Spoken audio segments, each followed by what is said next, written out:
and welcome to Habits for Humans, the podcast that explores what makes people tick and how to program this brain of ours to do what we want it to do. I'm your host, Kim Flynn, and today I'm super excited. It's actually kind of a miracle that we're here. I'm in Utah. Our guest, Dr. Thomas Hemingway, is in Utah. He was on the roof digging his satellite out of snow to be able to have internet. And I decided to have a fire in my office today and, of course, smoked out the whole place. We've had audio issues, video issues. So this podcast was meant to happen. That's all I can say. We've overcome a lot of hurdles to get here.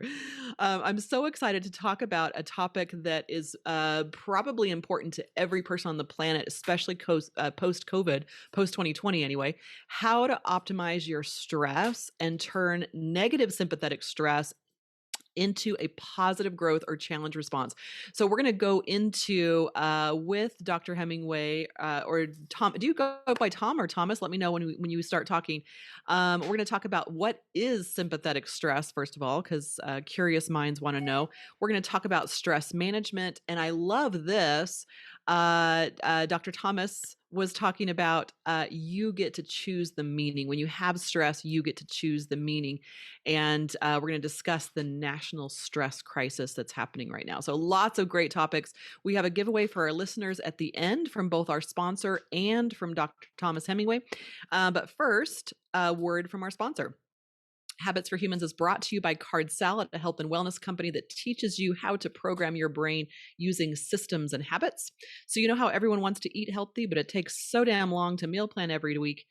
So you end up eating freezer pizza and chicken nuggets. Well, what Card Salad did was create a product called Eat Well. It's a done-for-you meal planning system. It's kind of like Blue Apron or those meal delivery services, minus the meal delivery, but you just sign up for a meal delivery service directly through your grocery store, and it's about 1/10 of the cost. So it comes with a menu board you hang on your fridge, recipe cards, shopping lists, and habit cards to develop habits to last a lifetime. Stay tuned till the end of this podcast for a free week of meal planning from Card Salad delivered to your inbox. And also stay tuned to the end for the free giveaway from Dr. Thomas Hemingway as well. So I'm excited to introduce Dr. Hemingway to you. He is a physician with 2 decades of experience in health and healing and has learned how to get into the best health of your life at any age through natural means. I love that about his message. And he is eager to share this with the world. He's an avid surfer. He's a father of 6, and he is a passionate health educator and enthusiast with an exclamation mark. So welcome, Dr. Thomas. The first thing we always start out with, which is ironically the topic today, which is what is your number one habit to manage your own mental wellness? So what do you do to practice and manage the stress of daily life? My secret weapon here with stress optimization, I like to refer to, not so much stress management. Management just seems like has a little bit of a negative connotation, and I think all of us just want to be optimized. So the way that I optimize my stress is I leave some what I like to call gray space or white space in my life where, all of us have really busy schedules.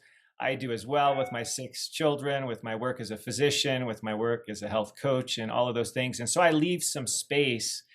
Usually I occupy that space with movement, some sort of exercise outdoors, which is what I like to refer to as the vitamin N for nature and my vitamin M for movement. So I like to get outside at least for 20 minutes a day. And that's not only movement and exercise, but it's also my kind of free thinking time where I don't carry my cell phone. I have everything off as far as connections. I'm just out in nature and I'm thinking and I'm, planning and I'm just refreshing and rejuvenating. So that's kind of my one secret weapon when it comes to stress optimization, and is having a little bit of white space in your life, and you can do with it what you will, if it's meditation, if it's exercise, if it's movement, whatever. But I think that white space is super important.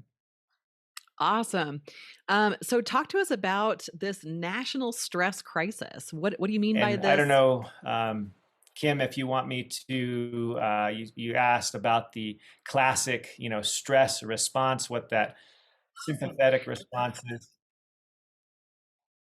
And we're just having some feedback here. I can edit this all out and make it clean and smooth. So just keep talking. So yeah, now in the year 2022, we've had quite a heck of a last 2 years with COVID, and stress has always been something that's been super common. In fact, studies in the last decade prior to COVID um, quoted figures in the 80 to 85% range of all humans have some significant stress annually. So 8 out of 10 of us were already having a significant stressful event.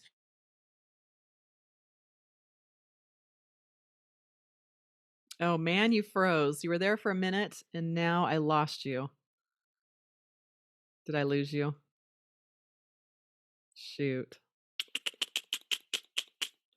I'm going to chat with you in the chat box really quickly. Actually, I can probably just call you.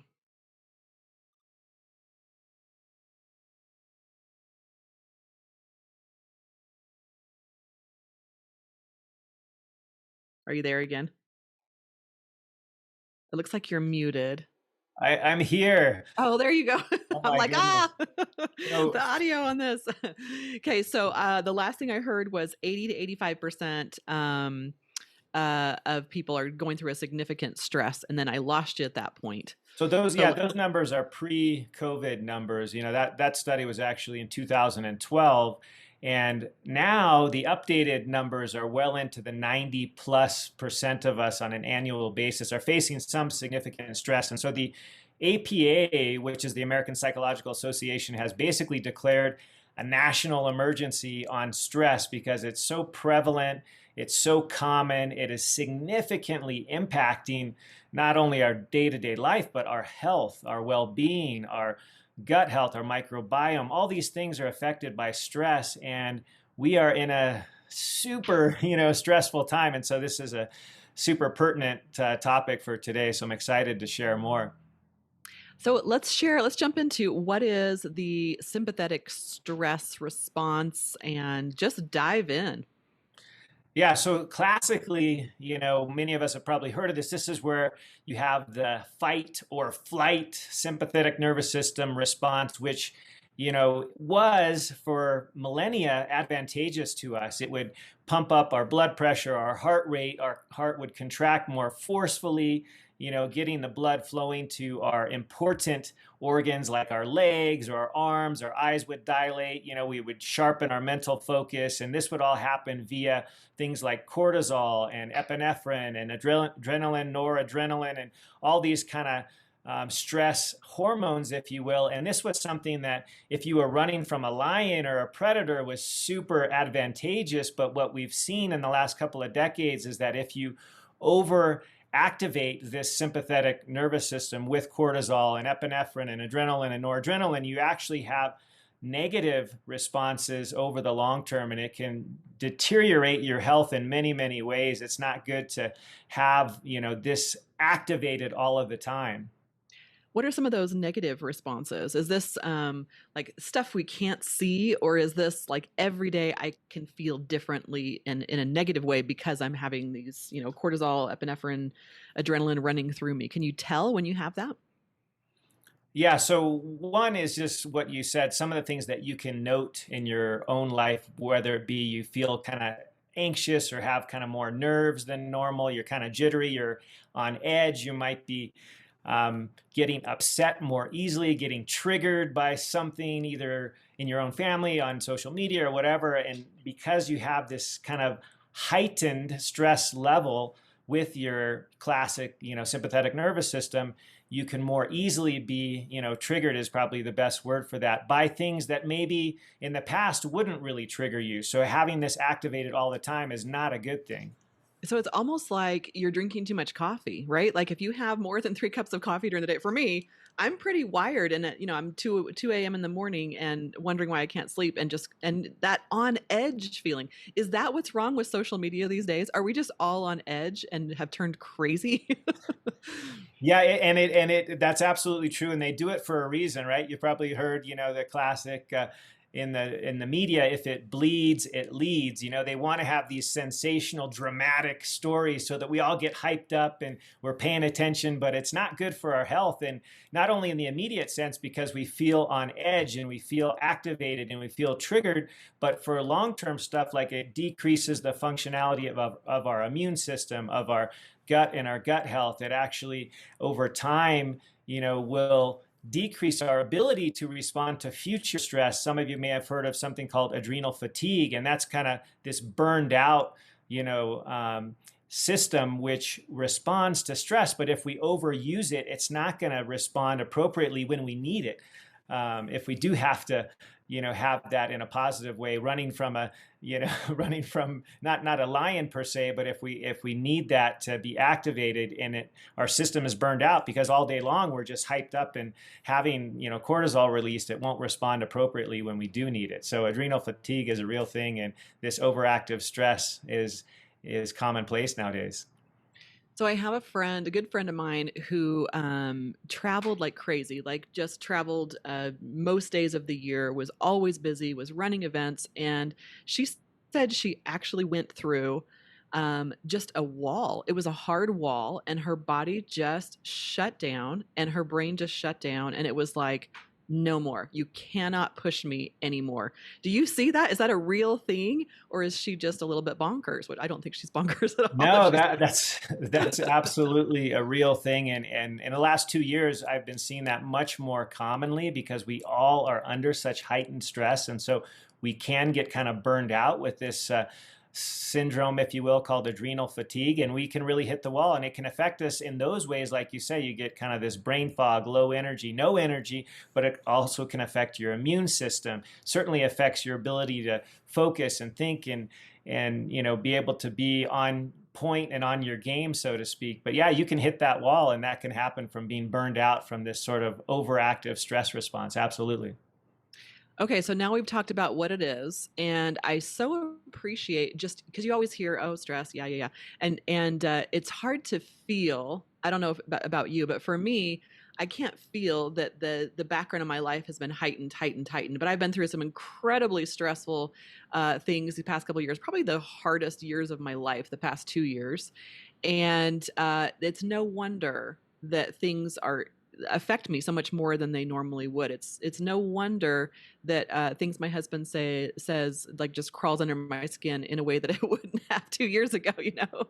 And so that's really helpful. So what do you recommend? So now that we know what the problem is and we can kind of feel that heightened sense of having too much coffee in the back of our brains, what can we do? What's the solution? Yeah, and you know, that's so true. And the beauty of it is the solution is actually pretty simple, and it is based on scientific data. You know, this isn't a frou-frou kind of one of these intangible, hard to, you know, appreciate things. This is actually very real. It's been well studied. And what it is that it is our response or how we view stress in our life, what meaning we give it, that at the end of the day determines the outcome. There was a super important study, and I'll just share it super brief. In 2012, they studied over 185,000 people, and they found that 80+% of them were having significant stressful events, but only the subset of people who had stress and gave it a negative meaning, in other words, those that believed that that stress they were having was actually bad for them, only that group was having the significant health consequences. In fact, they had a 43% increased mortality rate. But if they took another group that also rated their stress as high, they had mild, moderate, and high, another group that had the same high stress levels, but they did not believe that the stress was dangerous or harmful to their health or had any negative effects, they viewed it as something that pushed them, that helped them to achieve more, to do more, to be more.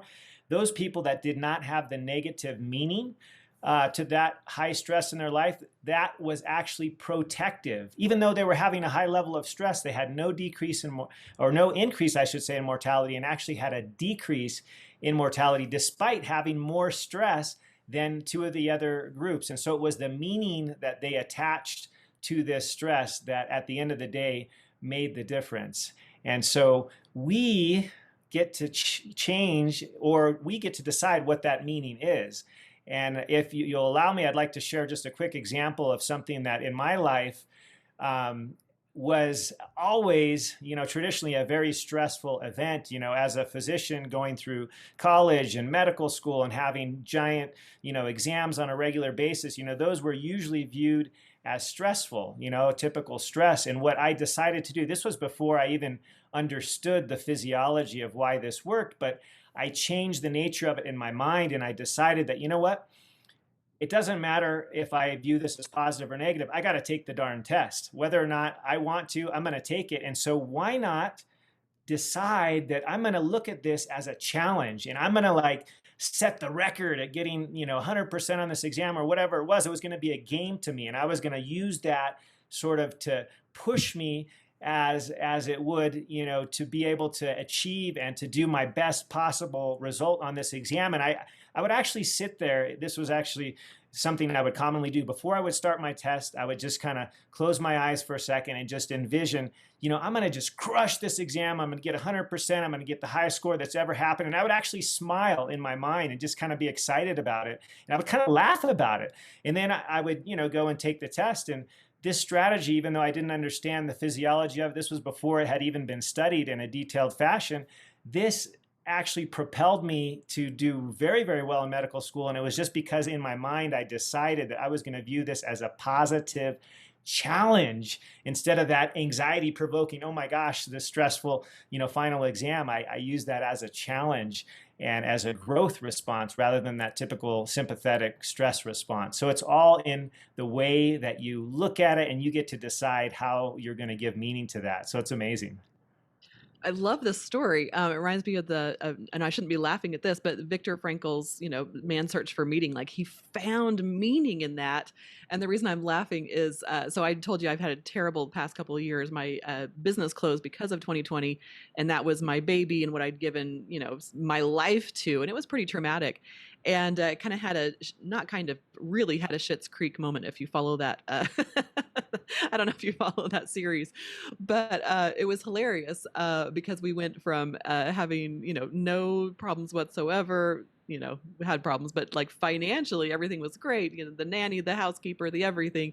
We went from that to I'm driving my son's, $3,000 beater car and just laughing and just thinking, oh my goodness, I'm Moira. Welcome to Schitt's Creek. And it really did change it for me. I was thinking, because I knew I wouldn't be in that position permanently, but it really made me just laugh and kind of dig into, instead of being stressed about this, think, this is how a lot of people live. And I've never experienced not having money, honestly, since I've been an adult. And so just thinking, okay, this is reality for a lot of people. And I just get to dig in and have fun with it and drive my son's shitty $3,000 Nissan. And it's awesome. So that's my stress response. What's so cool is that, not only does the data kind of back this, but I want to just briefly share a recent study from Yale looked at this as well. And they were looking at things that either increased longevity or decreased it. And in the classic, medical teaching, let's say your physician tells you, don't smoke, try to get your blood pressure under control, watch your cholesterol, these kinds of things. All of those interventions, so to speak, only added about 4 years to the average person's life. But there was something that added 7.5 years. And all of that was just having a positive outlook on the future. And I know right now, we're sort of just coming out of this pandemic, and, it's been hellfire and brimstone for a lot of people. And so that's been hard. But if you just view your own future as something to look forward to, it's going to be amazing. I can't, wait for the future. It's so exciting. I'm going to be able to spend time with my kids, grandkids, whatever it is, friends, family, and you're just excited and positive. Just being positive about your own future can literally add 7.5 years to your life, which was more than any of these classic medical interventions like quitting smoking or maintaining a good blood pressure. And so that just aspect of having a positive outlook is just, it's hard to beat. I mean, it has such significant positive consequences, not only on your lifespan, but your day to day. I mean, we all know the negative Nellies out there, right? Like, how happy are they? But if you're positive and you're hopeful, it changes everything. So interesting as a physician to be saying, you know, this is more valuable than quitting smoking. And all the smokers out there are like, yes, I knew it. I knew it. Dr. Hemingway said I could keep smoking. But really, like the connection between mind and body is so strong, and it really isn't addressed at all in traditional Western medicine. Will you talk to us about that and how you kind of marry the two? Yeah, so important. I've always been a strong advocate of sort of the whole picture, the whole experience, your body, your mind, your spirit, or your soul, because the magnitude of the effect that you can have upon not only your, day-to-day health, but your future health and happiness is significantly and directly proportional to how you view yourself and your future, and the emotion that you bring upon that is extremely powerful. Everybody's heard of the placebo effect, right? That it's about 30%. If you just believe that something will be helpful for you, even if it's just the so-called sugar pill, it's going to be helpful for you, at least 1/3 of the time. And that's actually better than a lot of medication out there that gets approved that is not even that good. And then if you add to that you have this positive belief in your future, that you're gonna just have this amazing future. And not just one thing that I think we leave out oftentimes is that it's not just these. I don't mean to make this oversimplified and just say you just got to be positive and whatever, but it's actually beyond that. It's actually the connection, and you said this word, but it wasn't exactly in this context, but the connection that we can have with people, and the connection we can have with ourselves, and what our true mission is. The Japanese call it the ikigai, which is basically your purpose in life, your mission, what you're out to do, what you're, how you're going to benefit and impact the world in a positive way. And when you can do that, and do that with connecting with humans, with people, it even magnifies the response. The whole stress response that I talked about at the beginning with, cortisol and the sympathetic nervous system, there's actually sort of an anti-stress hormone out there, if you will, and it's called oxytocin. And oxytocin does almost everything the opposite of what adrenaline and cortisol does. It actually lowers the blood pressure, calms the nerves, it makes you feel more connected, it makes you more hopeful. And that can be triggered by having personal and human connection with people, you and I, and you can also trigger it with your pet, for example. Just petting your favorite feline or canine friend can actually trigger that oxytocin, which is basically the anti-stress hormone. And so, in these days of the pandemic and everything, it's been hard because some of that connection has been lost. But I'm so grateful that we do have, like what we're doing now, we have Zoom and we have the internet, and we can still connect with people in some way. It may not be giving them a big hug in person, but maybe we'll get back to that. And those kind of connections will basically dispel and decrease all these negative effects of the classic stress response through this amazing hormone called oxytocin, which is, encouraged by human connection. I love that. Do you know of any studies that compare a connection on Zoom versus a connection in person? Because I don't know about you, but I feel a pretty huge difference. There's just something about being with people in person. You Yeah. can feel their energy. You can, I don't know, look into their eyes. It just is different. Do you know of any studies about that? So that's only, you can imagine, being started to be looked at, and the preliminary stuff shows exactly what you would think, that just being on Zoom is not quite as good, but it's actually better than most people would have anticipated. Being able to connect in person, especially giving somebody a hug, a real eye-to-eye smile, and that sort of thing is definitely more powerful than just being online. But actually, I was surprised at how effective that even online communication with, entities like Zoom and others that are able to get us at least talking and sharing, are pretty effective. Not as good as being in person and giving the hug, but it's actually not that far off, and it's still being looked at. But I think it just makes me so grateful that we do have this technology at such a weird time to be able to still have some ability to reach out and connect with friends and family via Zoom or FaceTime or Google Meets, whatever we use. It's definitely better than nothing, but being back in person is the real deal. Absolutely. Giving a big hug, there's no supplement for It's that. the real deal. I agree. All right, last question for you. I'm going to put you on the spot a little bit. Here's the question. Let's say I'm a smoker, which I am not, but let's say I'm a smoker and I love my smoke time. Every hour I take a 10-minute break. I've got some great smoking friends. We go outside, we're in nature, we soak up the sun. Maybe there's a pet dog out there. Lots of oxytocin. You guys get the idea. You get the idea. Do you say quit the habit and leave all the other stuff behind? Or do you say keep the habit? What do you do?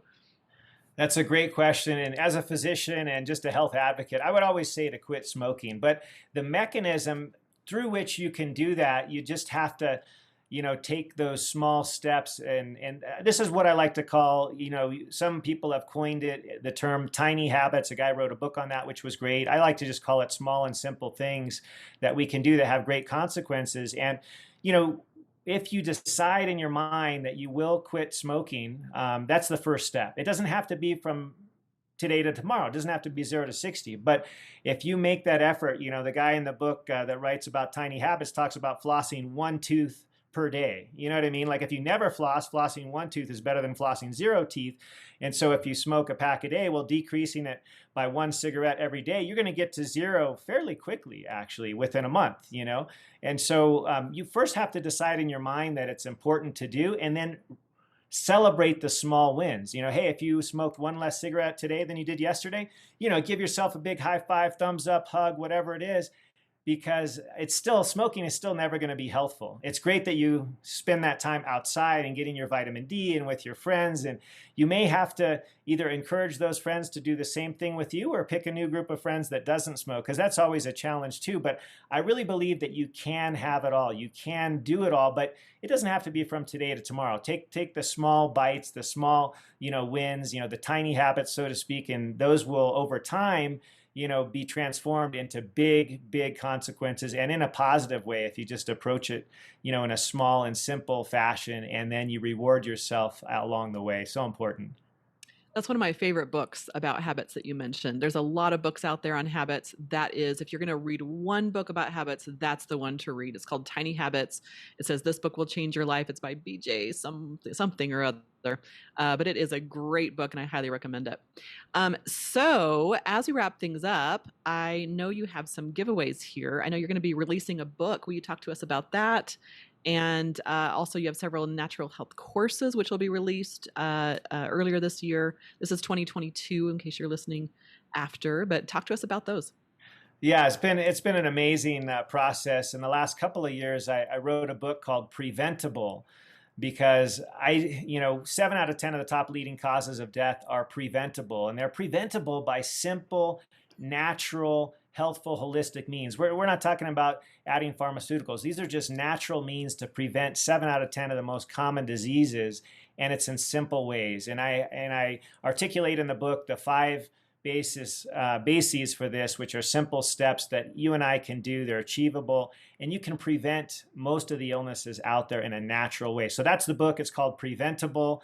It'll be out very shortly here in 2022. To go along with that, I have several courses that both mirror the book as well as those 5 simple but yet powerful steps to achieve your optimal health.